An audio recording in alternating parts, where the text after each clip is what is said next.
And so Psalm 49 that we heard yesterday was a continuation of the Royal Psalms and talked about the glory and the splendor of Jerusalem, Mount Zion, the temple, the king, the walls and towers, how strong the place was.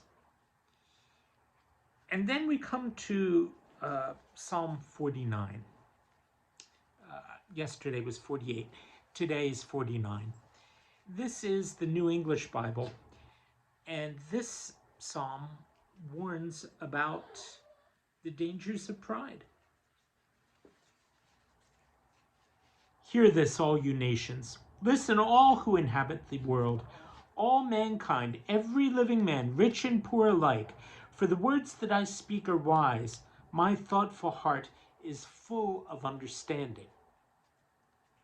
I will set my ear to catch the moral of the story, and tell on the harp how I read the riddle. Why should I be afraid in evil times, beset by the wickedness of treacherous foes who trust in their riches and boast of their great wealth?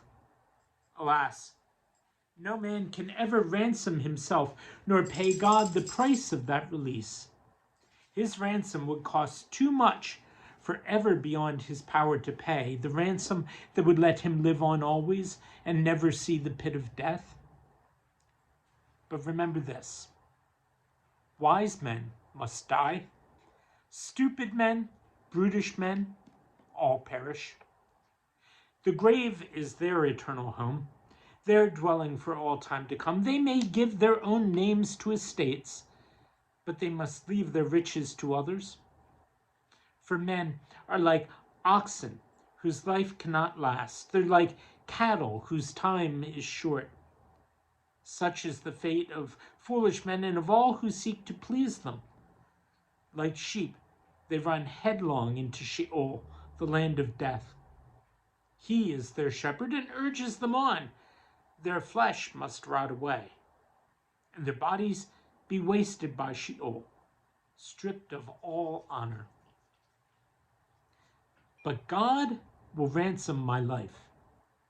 He will take me from the power of Sheol. Do not envy a man when he grows rich, when the wealth of his family increases, for he'll take nothing when he dies, and his wealth will not go with him. Though in his lifetime he counts himself happy, the men praise him in his prosperity. He will go to join the company of his forefathers, who will never again see the light. For men are like oxen whose life cannot last. They're like cattle whose time is short.